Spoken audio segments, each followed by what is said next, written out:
Samantala, panawagan ng pamunuan ng Pangasinan 1 Electric Cooperative sa nasasakupang 192 na barangay councils na magsagawa na ng maagang clearing sa mga linya ng kuryente bilang bahagi ng paghahanda sa pagdating ng bagyo.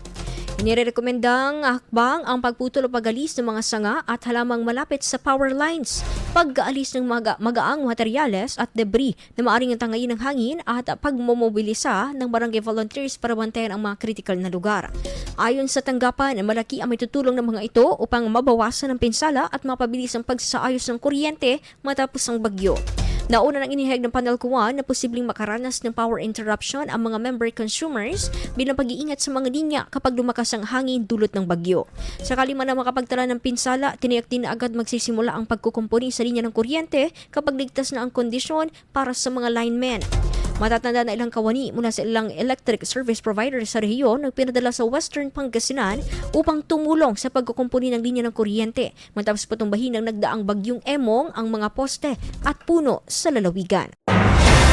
IFM News. IFM News. IFM News.